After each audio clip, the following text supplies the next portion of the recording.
first pasuk in Parshas Pekudei, Rashi quotes from the Medrash that the word Mishkan appears twice, and it's a reference to the fact that the Beis Hamikdash was a mashkin, that if the Malva lends money to the Roiver, he lends him a fortune of money, so he'll ask for a mashkin.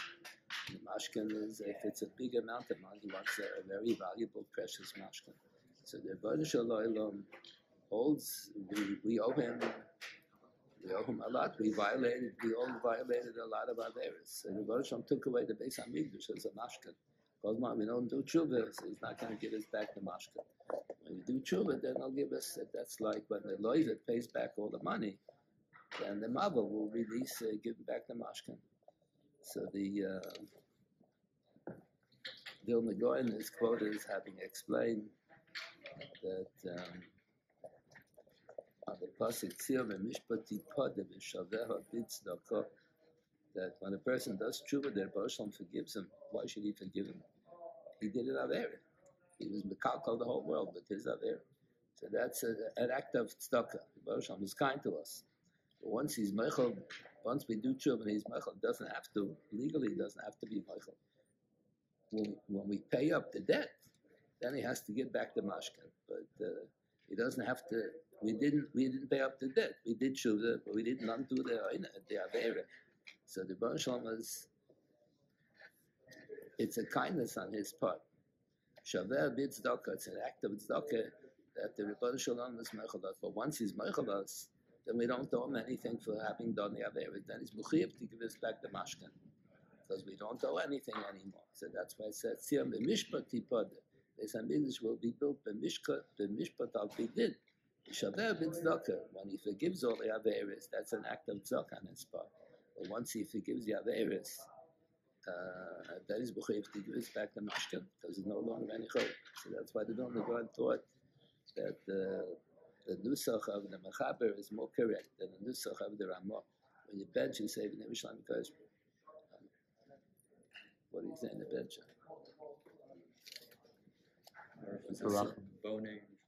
B'nei v'racham of Yerushalayim amen. So the mechaber says, you say b'nei Yerushalayim amen. Yerushalayim will be rebuilt. Beis Hamikdash will be rebuilt. Medina. If the Rebbeinu Shalom will forgive us, that it's the Shaveh b'tzedakah. That's an act of chesed. It's tzedakah. But once he's meichel the averis, once we do tshuva, he's meichel the averis. It doesn't have to. Once he does it, then tziyam and mishpati pot that is b'chuyich to give us back to Beis Hamikdash. So that's why I remember when we were talmidim in the yeshiva, and Mashgiach was Rabbi Lesson. So Rabbi Lesson didn't learn in Volozhin. In Volozhin, they followed everything from the building. Rabbi Lesson learned in Slobodka. He's from the Chashuvim in Slobodka Yeshiva. But he would bench every time by Shal Shudas. He was a kohen. He would always bench Mizuman. He would always say out loud, "B'nei Yerushalayim amen," even though that wasn't the meaning by the Talmidim. He would say it out loud. The Chafetz Chaim didn't want everybody to know that he's davening Nusach Hagra. So Chafetz Chaim was a kohen. So they would always be mechabed him to bench. So when he in the middle, they write in the middle of the benching. When you bench Mizum, you have to bench out loud the whole benching. That's what it said in Mishnah Pur. So in the middle of the benching, after Al Horetz Al Hamazon, the next bracha even nudges son-in-law, and son-in-law should take over in the middle. That's not noticeable. Where did you ever see that? One person bench Mizum and then he tells someone else to finish. So he didn't want to say out loud, "B'nei Yerushalayim amen." He davened Nusach Hagra. Didn't want everybody to know he's davening Nusach Hagra. He used to nudge his son-in-law. The son-in-law should take over in the middle, and he should bench the rest. But the Mashgiach Rab Lesson said "B'nei Yerushalayim amen," even though the Talmidim didn't say it like that. The end of the parsha, the end of Chumash Moshe, it ends off. He wasn't able to enter the Mishkan because it was full of Hashuras Hashchina. He couldn't come in. So Rashi quotes the Kasha from the Gemara. There's a steer between two psukim. In the middle of the honor, the Teicha honor, he came in. David says he didn't come in. So the Gemara in the first parak of Yuma has this Kasha, the Tanaim, deal with this Kasha. So here, Rashi quotes one answer. Earlier in Chumash Shmos, Rashi quotes the other Tana. The other Tana says that when the Mishkan is Molek Kvod Hashem, there's an Onan in the Mishkan, so you can't come in. But HaKadosh Baruch Hu made a shvil. He made a path, so there was honor to the right, honor to the left. In the middle, there was no honor. HaKadosh Baruch Hu made a shvil that Moshe Rabbeinu should be able to go through. So I remember once Rav Chalab Zechan Levach was speaking on one occasion.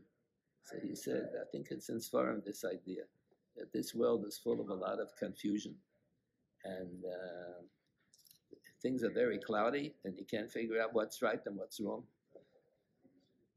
A lot of people think that the biggest Avera, Lashon Hara, so they think the biggest mitzvah. They tell Lashon Hara about other people.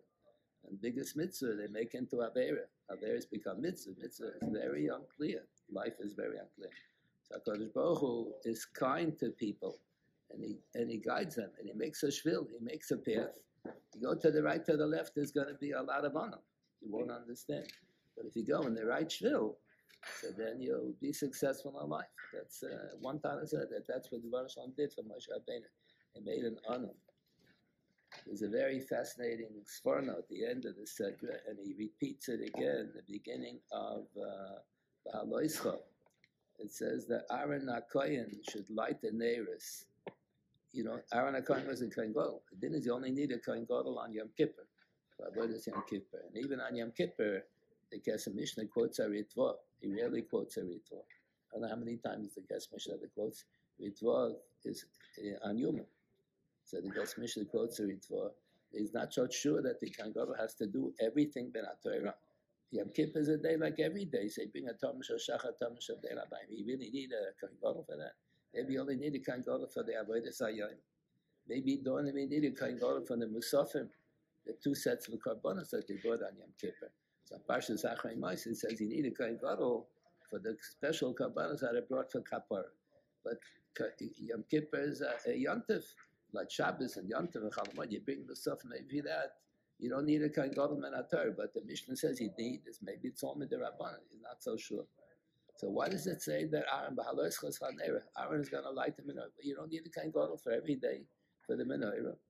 So the Svarna says no. In the Mishkan, the whole 40 years there was Anan Hashem ala Mishkan, and whenever there's an Anan, it has the din like Yom Kippur, and the Heichel has a din like Yom Kippur. The Anan wasn't on the rest on the Chatzir. All our is the Talmud Shel Shachar Tam Shavayim is brought on the Mizbeach HaChitzon. There was no honor there. The honor was Mole. The Mishkan was full of honor. So just like on Yom Kippur, you need a Kohen Gadol to do the Avodah because the Avodah is done in the Heichal and in the Kodesh HaKadoshim Chisa, and it says when the Kohen Gadol puts the Ketores on top of the Eish. In the Machta, it takes in the Kaf of Machta, has the Ketores and the Kaf, and the Eish in the Machta. When he puts it on, then Mechisa as the Onan fills up the whole room, the whole Heichal with smoke. So then you need a Kohen Gadol. There's an intense degree of Kedusha. So the whole 40 years in the Midbar, you needed a Kohen Gadol for the Haktoras that was in the Heichal, because there was an Onan the whole 40 years. And then the Sforno says, the Pasuk says, and I think it's in the Haftarah this Shabbos, Haftarah Parshas Pekudei. It says the Nasi is going to bring Karban. Who is the Nasi? So I think Rashi there has two pshat, and the Nasi is the Kohen Gadol, and the Nasi is the Melech. So if it means a Kohen Gadol, so the Sforno understands needs a Kohen Gadol. So he said, so what do you need a Kohen Gadol every day to bring the Karbanos Losi Lavai, the Bayis Ashlishi? So he says, yeah, just like in the Midbar, all our Boim Shana, there was an Onan filling up the whole Mishkan, and had a din like Yom Kippur that you need a Kohen Gadol. So too, Losi Lava and the Bayis Ashlishi, there'll also be an Onan, and the Hashras Hashchina will be more intense than it was in the Mishkan. And the Bayis Sheni was much less than the Bayis Rishon. And the Bayis Rishon was less than in the Mishkan, but Losi Lava, the Bayis Ashlishi, will be more intense degree of Kedusha of Ashuras Hashchina than it was in the Mishkan. So you need a Kohen Gadol, that's the Pshat, and also you need a Kohen Gadol to do all the Avodas in the Heichal. one of the many kelim that they had in the Mishkan, in the Chotzer Mishkan, was the kior. The kior was a klisharis and was mekadosh the mayim. Whatever you put into a klisharis becomes kaddish. So you have to be mekadosh the mayim in order to do kiddush adayim raglayim. The kohanim have to wash their hands when they want to do an avodah. You have to have kiddush adayim raglayim. So the Rambam writes that l'chatchila you should do kiddush adayim raglayim from the kior. And the din in the Gemara that if you want mekadosh the water and any other klisharis, you can do kiddush adayim raglayim. That's only b'di'evet. But l'chatchila, what correct is the mitzvah b'shlem Musa is to do the kiddush adayim raglayim from the kior. So the Ramban al Chumash quotes the Rambam. He always quotes the Rambam, even when he disagrees with the Rambam. He always quotes the Rambam with big respect. He always calls him the Rav. Not like the Rambam who disagrees with Bahag. He pours his anger out on the Bahag. So a lot of the Ramban's sagas on the Sefer Mitzvah to defend the Bahag from the attack. He himself agrees with the Rambam. The Ramban a lot of times agrees with the Rambam. But he thinks that the Bahag is not that wrong. He can defend the Bahag. Same thing the Ramban in the Milchamis. He defends the Rif from the Hasagas of the Balamor. Every so often he happens to agree with the Balamor, but he doesn't like the way the Balamor attacked the Rif with such a zam that the Rif is absolutely wrong. Like the Rambam attacks the Bahag. The Bahag is absolutely wrong. So the Ramban a lot of times defends the Bahag and he defends the Rif, even though he himself doesn't agree with the Rif. So the Ramban over here on Chumash disagrees with the Rambam, respectfully with the Rambam. And he says, how can it be that it's only b'di'evet? The Kohen Gadol on Yom Kippur, instead of running around, he has to do everything. The Rambam does everything. He does even the Tomash Shachar, Tomash does everything. So he's going to get exhausted. And he stays up all night. He should become a Balkari. You're afraid he's going to become a Balkari. So he's going to be exhausted. So instead of requiring that the Kohen Gadol should run back and forth, run to the kior, they take a different klisharis and they have him do kiddush adayim raglayim from a different klisharis. So you tell me the Rambam said that it's only good b'di'evet, but the mitzvah b'shlemus is to do it from the kior. So the Kohen Gadol on Yom Kippur does it only b'di'evet. How can it be? Rav Soloveitchik pointed out. He said to be Me'ashad Ram. Said the Rama never said that lachatchila has to be in the kior. He said it has to be in this kaddish in the kior. Then Yom Kippur, that's what it says. They took mayim from the kior. That was in kaddish in the kior. Then they put it into a different klisharis. The din is you have to be in the kaddish the mayim in a klisharis. The chatchila in the kior, but the evid in any other kli. And then you have to pour the mayim on the hands and the feet of the kohen. Any kohen who wants to do avodah kiddush raglayim from a klisharis. That the Rambam agreed, that's good lachatchila. You can pour from many klisharis. Rambam just said the water should be in this kaddish and the kior. That's what they did on Yom Kippur. It says in the Mishnah. They're not making up. That says in the Mishnah. Took maim shen as katshu the kior, and then they put it into a different klisharis that the Kohen Gadol shouldn't have to run to the kior. So they carried the water to the Kohen Gadol. That was. So they used to have a lot of chidushim on the Seder Avodah on Yom Kippur. When he first came to America, he told us that they had Agudas Rabbanim, had big European Rabbanim there. So Leitchik apparently the last couple of months before he came to America from Europe was learning Yuma. So they asked him, he should give a shir for the Agudas Rabbanim. So he said a shir on Yuma. So his father told him, you better be well prepared because there's one rabbi who knows every word in the Tosfos Rishonim on Yuma. That was Rav Lezer Silva. They said, better know what you're talking about because it's going to catch you if you make a mistake. So that was, he knew the Avodah. He used to say, he was proud of the fact that he knew the Avodah on Yom Kippur. He said if they would build a Beis HaMikdash, he would be able to go step by step to say the Avodah on Yom Kippur. With his eyes closed. He knows where you're supposed to go and do everything. Yeah.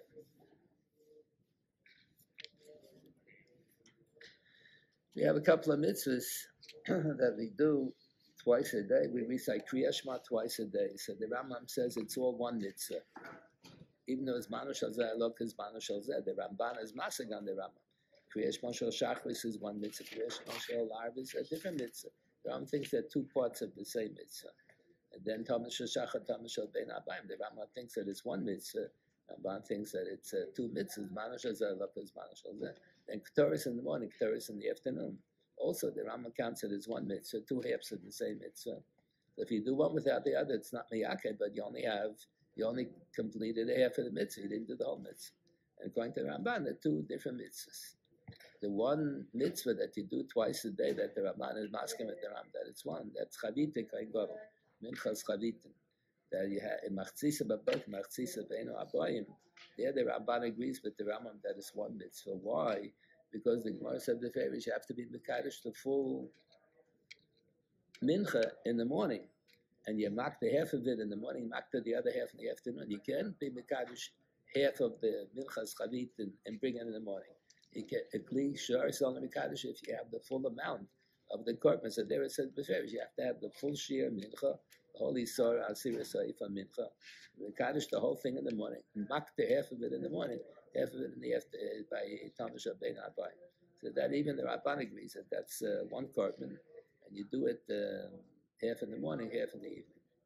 So they actually showed a raya from the Gemara in Brachas. Brachas is one of his stronger mesichtas. So the Gemara in the first daf in Tfilas HaShachar talks about the din of Tashlumin in davening. So the Gemara says if a person didn't daven, he didn't daven Shachris, he can do Tashlumin by Mincha. What if he didn't daven Mincha? Can he do Tashlumin by Ma'ariv? It's a different day. So we paskin, yeah, the Gemara had a shayla. The Gemara said, yeah, that you can have Tashlumin. The Gemara has svar, maybe Ava Yoma, bottle Karbana. Since it's a different day, maybe there's no Tashlumin. Just the tefillas are mechuven keneged the karbanos, and karbanos as a din of a yom bottle karbanoi. So maybe from mincha to ma'ariv, it's a different day. Maybe there's no tashlum. So the achronim ask on that gemara, there is no din of a yom bottle. It's a din of a zmana bottle karbana. If you didn't bring the tam shashacha, you can't bring it bein habayim either. So if you're going to say of a yom bottle karbana, so you shouldn't have tashlum from shachris to mincha either, even though it's the same day. Of a zmana bottle karbana, how can you ever have tashlum? So he said, according to the Rambam, it's not such a kasha, because according to the Rambam, the Tamish Hashach and Tamish Ben Abayim are two parts of half of the korban. It's not ma'akfim zeh. If you do half, so you say the mitzvah partially. You say half the mitzvah. So according to the Rambam, that is one mitzvah. So the Gemara is not that difficult. You can swallow it. But according to the Ramban, that the two different mitzvahs, Tamish Hashach and Tamish Ben Abayim, are two different mitzvahs. Not a half of the mitzvah in the morning, half of the mitzvah in the afternoon. So that's the kasha that Achronim asked. Why did the Gemara say Ava Yoma Batul Korban? The Haba meaning that you shouldn't have tashlumin from mincha to ma'ariv because it's a different day. There's no such thing in Korban as Ava Yoma. Ava Zmana Batul Korban. So there should never be any tashlum. So he said from that Gemara would appear like the Rambam. The Chumash gives us the measurements of the different kelim in the Beis Hamikdash. So he tells you, Ama v'cheitzi karmasai, Ama sayim v'cheitzi karmasai, how tall they are, how wide they are, and so on. So how much is an Ama? So there's a machlekes hatanoim, it's a mishnah menachas, a machlekes hatanoim, but not everybody learns menachas, but sukkah, more people learn sukkah than who learn menachas. So in sukkah and Daf and Beis, the Gemara quotes a machlekes of Meir Abudim. So usually Reb Meir Reb Yehuda, Alach Reb Yehuda. Usually Reb Meir loses whenever he disagrees. The Gemara says he was too sharp. He would say svaras on the one hand, on the other hand, and on the other hand, and on the other hand. He would say so many different. He explained all the possibilities, and at the end of the day, he wouldn't say clearly what he holds halacha. So the days of the Tanaim, the Talmidim didn't like that. Today, the Talmidim don't like it when you say bottom line, what's the halacha? They want to hear pilpulim. But in the days of the Tanaim, so Reb Meir gave all these pilpulim, and then the Talmidim left him. So the next generation, they were voting. They all voted against Reb Meir because they all learned by Reb Yehuda. So Reb Meir's opinion is that whenever the Chumash gives you the measurements, the Kroshim were 10 amas high, and the Kalim, this Mizbech was so high, the other Mizbech was so high. So Reb Meir holds all the amas in the Chumash, they're all amma bas shisha tfachim. 6 tefach. Tefach is like this, from the bottom to the top of the thumb on top. The Shala, how much that is. So Moshe writes, he doesn't understand how can you have a machlokes. He measured many times. He measured many times on his fist. What does it help? He measured on his fist. Measure on my fist. Who says that his fist? That's what he writes. He measured many times on his fist. Always came out to be so much. He had a fat fist. He was very short, but he had a very fat fist. So his was bigger than everybody else's. So it's a machlokes. So you have 6 tvachim is an amma, and we pass on like Rabbi Yehuda that amma shel binyan is 6 tvachim, but amma shel kelim is 5 tvachim. So the Gemara points out there's a discrepancy between the Mizbach HaKtoris that's in the Heichal and the Mizbach HaOilon. Mizbach HaNechoshes was in the Chotzer. Mizbach HaZohar was in the Mishkan, in the binyan inside the building. So the Mizbeach HaPnimi was a kli. It was not Mechubel Karka. It was a kli, and the Mizbeach HaChitzon was binyan. So when it gives you the measurements, they're not the same amma. The Mizbach HaNechoshes outside, the ammas bas shisha tvachim, and the Mizbach HaKtoris inside, the ammas that it's talking about are bas chamisha tvachim, totally different, chamisha tvachim. It says in Mizbach Adam Tasali. So Rashi quotes from him. Mizbach Adam is Mizbech HaChitzon. It was mamula b'adama. It was hollow. It was nechoshes on the outside. And then it was full of adama, so it's mechubel lekarka, so it was binyan. Mechubel lekarka, dilik karka, but the mizbech hapnimi was not filled in with karka. It was a clear sitting on top of the karka. So there's a Gemara, let's say, in the Baisheni, the Gemara said the mizbech hachitza was 32 amas by 32 amas, went up, they poured cement in a. They put the wood to make sure the cement doesn't go out. Then they put cement, I think it was an amma high, that was the side. Then they went in an amma on all 4 sides, northeast, southwest. So then the Mizbeach, instead of being 32 by 32, was 30 by 30. So it's 1 amma less here, 1 amma less here. It's 30 by 30. Then went up again, indented, then it was on top, it was 28 by 28. So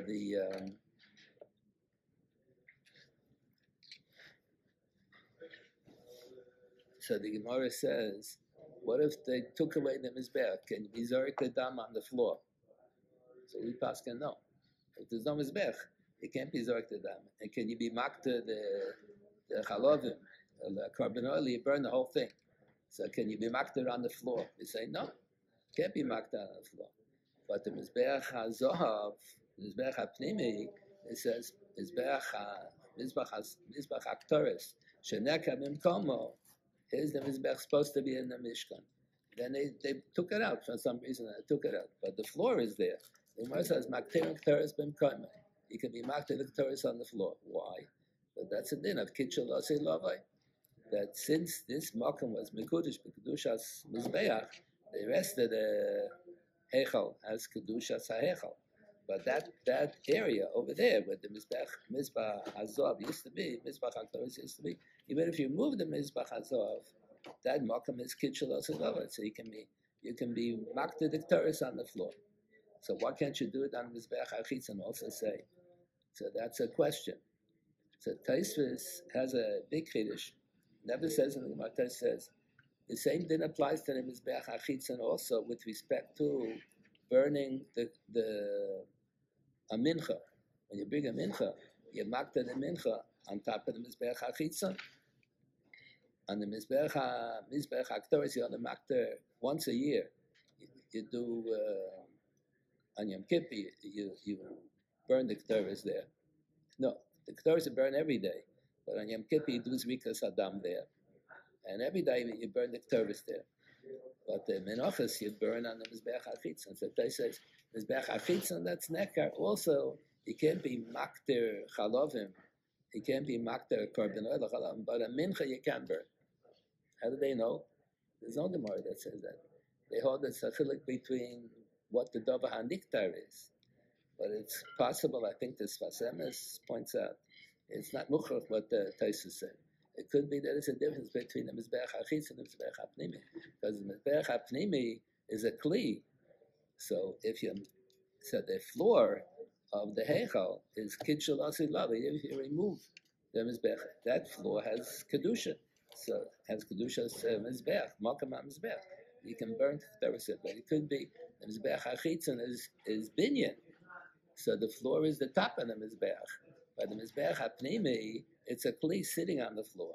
So if you remove the Kli, the floor still retains the Kedusha, Kitchel Asilavi. So you're being Makta, the Ktoris, on the Malkam where the Mizbech used to be. So you say Kitchel Asilavi, it's good.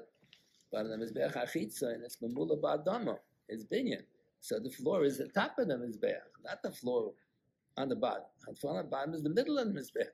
Mizbech is Mechuba Karka. So that's, Tosfos says not so, but the Sfas Emes says there's room to disagree with the Tosfos.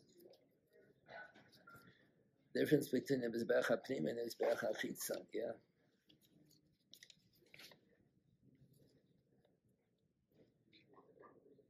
Parshas HaChodesh, HaChodesh Elachem, Rosh Chodashim, that until the days of Ezra, they didn't have names for the months, Nisan or Sivan. The month that the Yetzias Mitzrayim took place, it was a Chodesh HaRishon. Then Rosh Hashanah falls out not in Tishrei. There was no Tishrei. Rosh Hashanah is the first day in the Chodesh HaShvi. And when you have Shana Mu'beres, you don't have the Rishon or the Sheni. You had the Chodesh HaShnemos and the Chodesh HaShlosha also. So let's say in the days of Moshe Rabbeinu. So Moshe Rabbeinu is born on Zayin Adar. So 13 years later he becomes Bar Mitzvah on Zayin Adar. So there was no Adar. So Moshe Rabbeinu was born on Zayin Chodesh HaYud Beis. So let's say, and when does one become Bar Mitzvah? Yud Gimel Shana B'Yom Echad. What do you mean Yom Echad? So Rav Soloveitchik used to always say this over jokingly, that Balabata make a mistake.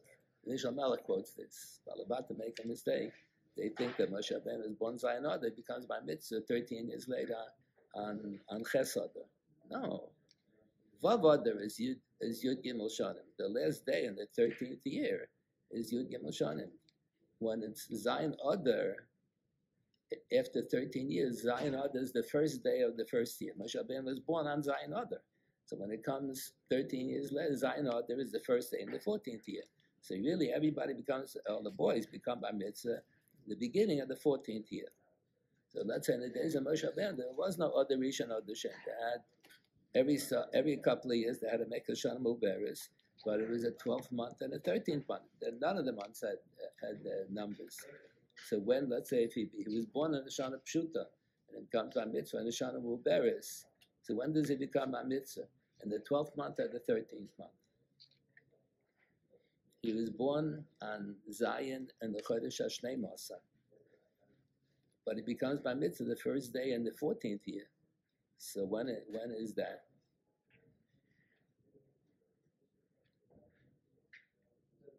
You got to figure it out. I don't know. Let's say it would be Fakir. Let's say if before the days of Ezra, that they gave names to the months, and you have Ad Rishon, Ad Sheni, you have the same name. So let's say in the days of Moshe Rabbeinu, let's say Moshe Rabbeinu was born in Yiddish folklore. They ask, how can it be that Moshe Rabbeinu was born, Zayin Adar, died on Zayin Adar? The same day he was born, he died. So when did he do all the Asamakas, all the Nisim, all Yetzias Mitzrayim? So they say it was Shana Mu'beres. He did everything in 1 month. He was born on Zayin Adar Rishon, and he died on, that's a joke. He died 120 years later. It wasn't the same Zayin Adar. That's in Yiddish folklore they say like that. So let's say, for argument's sake, let's say Moshe Rabbeinu was born Zayin Adar, Zion, but he was born in Shana Mu'beres, let's say. So 13 years later, let's say it'll be a Shana Pshuta. 13 later, it'll be a Shana Pshuta. So when does he become Bar Mitzvah? All the boys who were born in Adar Sheni. So when did they become Bar Mitzvah 13? When is the first day in the 14th year? So the Pashto says Rosh Chodesh Nisan? No. There is no 13th month that year. You can't say he becomes Bar Mitzvah on Zayin the Chodesh HaShnemos. He was born 13 years ago on Zayin the Chodesh HaShlosha also. So this year is a Shana Pshuta. There is no Chodesh HaShlosha also. So the Pashto should be all the children born in the Chodesh HaShlosha also if they were born in a Shana Mu'beres. and the year they become bar mitzvah, 13 years later, is Shana Pshuta. Pashta says they all celebrate that bar mitzvah. All the kids born in that day, all the boys born 13 years later, so they become bar mitzvah. Chodesh Nisan. Chodesh Nisan is the first day in the next year. But then the Ramban Chumash quotes on Parshas Pekudei. Chodesh Alachem Rosh Chodashim. So he quotes the Yerushalmi. Shmos Chodashim Heli Mohem Ibavel. We call it Nisan year, Siv and Tammuz, etc. This was introduced by Ezra when he came back. I remember I once went into the shoemaker over here on St. Nick. So I don't know what nationality he comes from, but he had a calendar. It had Tammuz, and it had Elul, all the other months, but none of them were January, February, March. I don't think. Every month had a different name. And the 2 or 3 of them had names. So Tammuz is the name of an Avodah Zarah in Tanakh. Tammuz is the name of an Avodah Zarah. So what is that all about? The Shmos Chodosh Meliman B'Avel. Ezra changed the calendar. That's a taina that the Rabbi Yosef Albo has in the Sefer Hikarim against the Rambam. Rambam claims that one of the 13 principles, Ikori Hamunah, is the laws of the Torah never change. Rabbi Yosef Albo says, what do you mean? It did change. Shmos Chodosh Meliman B'Avel. So that's a question today. We don't observe anymore the numbers of the months, or no. With respect to all the dinim deraisa, it still goes with the numbers of the months. Respect to dinim derabanan, we say Purim was introduced at that time, same time that Ezra. Nes Purim was a couple of years before the end of the 70 years in Golda's Bavel. That's what the Gemara says. By the Goyish history books, they have every 75 years they go back and forth. Whether the Nes Purim occurred in Baisheni or Nes Purim occurred in the middle of the Golda's Bubble. The Gemara says it occurred in the middle of, there was no Beis HaMikdash at that time. It was before the Binyan Baisheni. It was towards the end of the 7 years of Golda's Bubble. So that's a question Rabbi Yosef Albo assumes that Ezra changed it. Shmos Chodosh Melim on Bubble. It did not depend on the name of the months. So we have Adar Rishon, Adar Sheni, they're both Adar. So the Vilna Gaon says they're both Adar B'Toras Vadai. The both Adar B'Toras Vadai, and one who has a yahrzeit, let's say, my father died the day after Moshe Rabbeinu. Moshe Rabbeinu died Zayin Adar. My father died on Chesed, a different year, but Chesed Adar. So my father died in the Shana Pshuta. So what if you're observing the yahrzeit in the Shana Uberis? So which Adar do you observe the yahrzeit? When do you fast? Those who fast, or when do you daven for an Amid? So it's a machlokes in Shulchan Aruch, Mechaber and Ramah. So what does the machlokes depend on? So the Pashta says it depends on machlokes Hatanaim and the Mishnah in the Dorm. But the Dorm haloicha haloshim b'riyadam. If a person takes in that, he's not going to eat any vegetables. So there are certain foods that are questionable. Is it a vegetable or not? Is it included or not? Well, he says he's not going to eat the whole month of Adar. He's not going to eat potato chips. Which Adar did he mean? Did he mean Adar Rishon or Adar Sheni? So Shalom Alberis. So that's a machlokes Hatanaim and Loshem B'Reyodim. B'Nedam Halocha Chaloshim B'Reyodim. So observing yahrzeit is also like a neder. A minig is binding midirabbanim mitam neder. And a neder is only levate b'svasayim if you pronounce it with your lips. You don't say it. You know, Gamba b'liba itzach lahotze b'svasayim. If you made up your mind to accept a neder, but you didn't say it with your lips, so that's not binding. That's a Gemara Shavuos and Avchavav and Beis. Gamba b'liba itzach lahotze b'svasayim. But if you observe it a minig a few times, then it's binding midirabbanan mitam neder. We treat it like hegdish. Hegdish is chal b'machshava. The Gemara quotes a pasuk Medivrei Hayamim. Kol nediv leivoilus. Hevi, all those who had taken a neder in their mind to bring a korban oila, brought it in the Baisheni. It says like that. So there's such a thing by hegdish as chal b'machshava. So midirabbanan we treat any minig toiv like Hegdish. So minig toiv is binding midirabbanan mitamna. That's the way it says in Yeridei.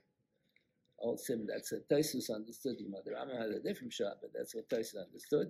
That's a whole sim in ratio Dalet, I think, in Yeridei about minhagim binding mitamna. So when a person starts to observe the yahrzeit, he fasts. Like davens for on a yahrzeit. It's like observing a minig toiv. And so, which Adar his father died in the Shana Pshuta, which Adar should he observe? So that depends on Lashon B'Nei Adam. which of the months do you consider Adar? Adar Rishon or Adar Sheni? So then the Ramos, so the Mechaber says, I think Adar Rishon. Ramos says Adar Sheni. Then the Ramos says, but better is you should fast both months. Why fast both? So Pashup Pshat because of the Machlokes. So why not? Why not fast? So the Vilna Gaon says no. The third sheet that the Ramos you should fast both, observe the Yota and both. That's B'Toras Vadai, not B'Toras. Why B'Toras Vadai? He said no. That's not based on Bashim and the Yota. That sheet holds that that fasting on a Yotzai is because it's an Eis Tzara. Why is it an Eis Tzara? I lost my father on that day. Either Min HaShamayim, they made a Gzeira, my father should die that day. So it's a Yom Adin for my father, and they can be done the Mason again. If their children, their grandchildren, their great-grandchildren are not acting properly because of things that they did wrong during their lifetime, so they'll punish the Mason more again. There's a din v'cheshbon. The cheshbon keeps on going. Every year they make another cheshbon, whether the nifta needs another punishment or not. So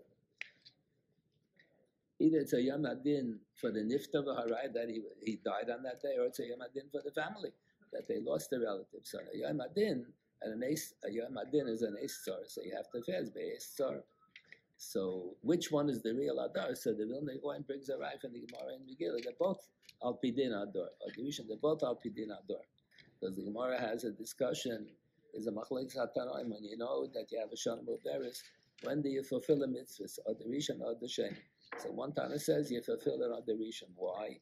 The Gemara says because Em Avirin Ala mitzvahs. I walk into a room, let's say on Sukkot, and there's a lulav and an esrog on the first table. Then there's a lulav and esrog all the way in the back. So if I pass by the first one, I could have shaken the first one, and instead I shake the one over there.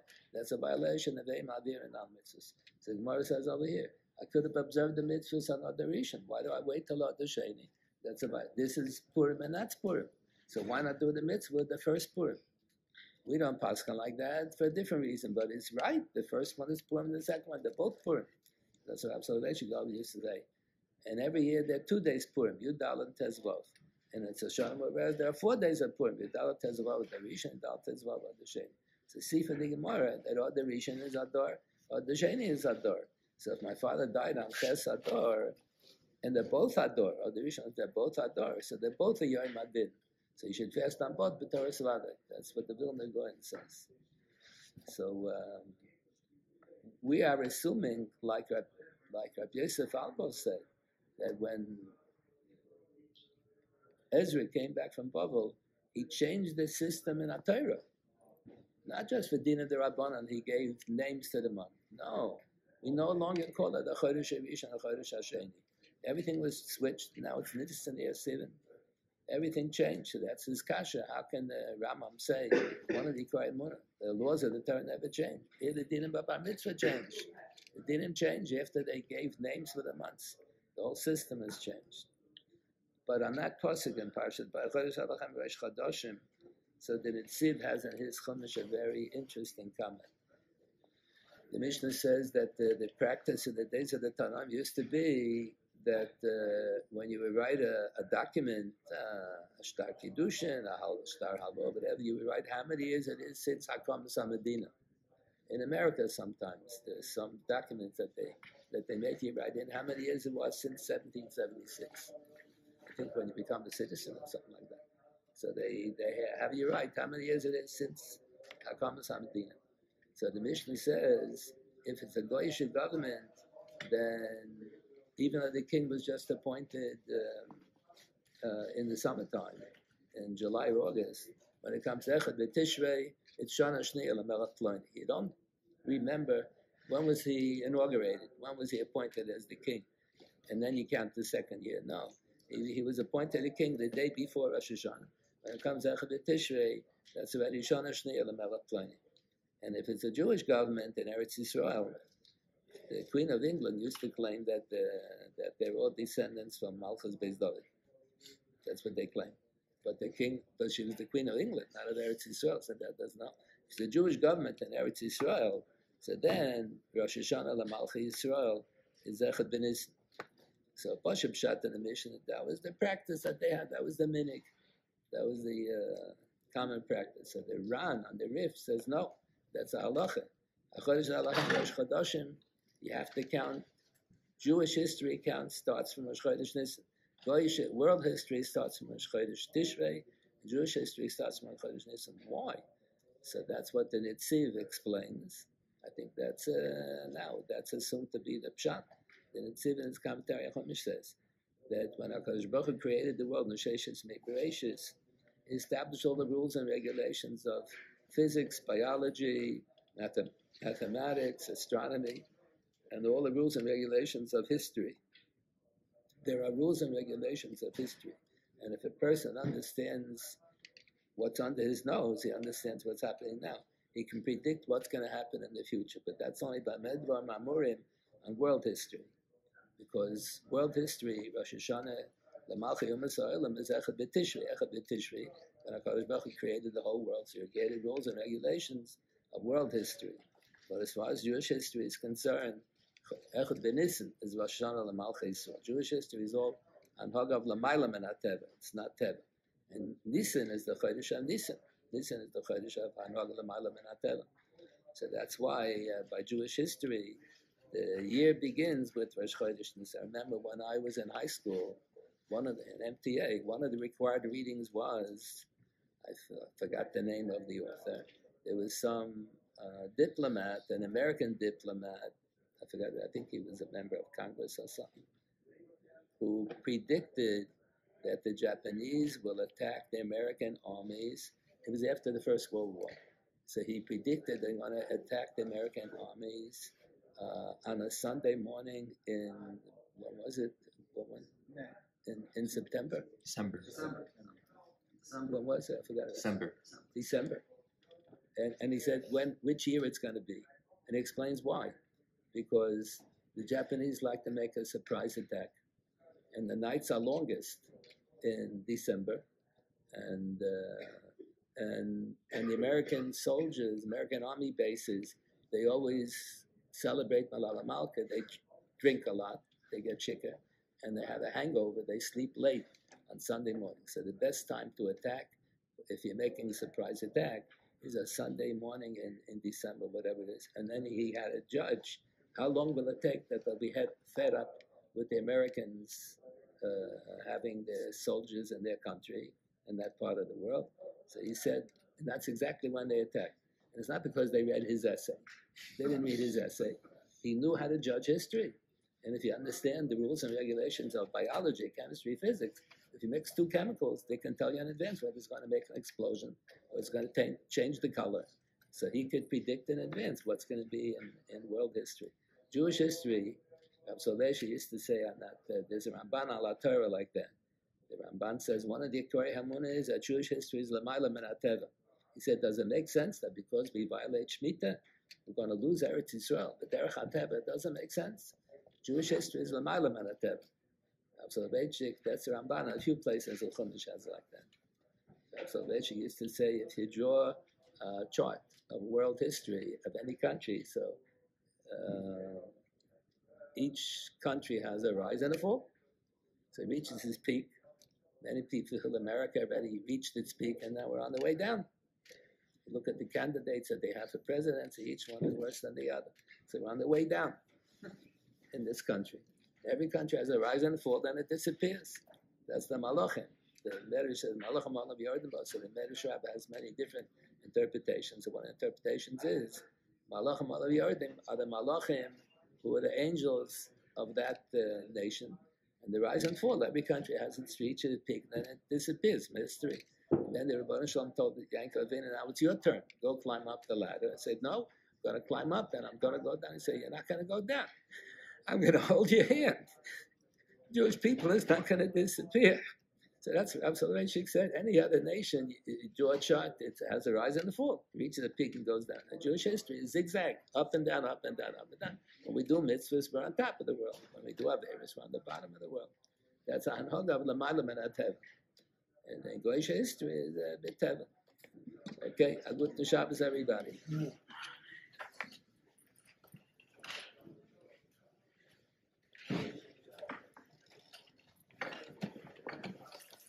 这个。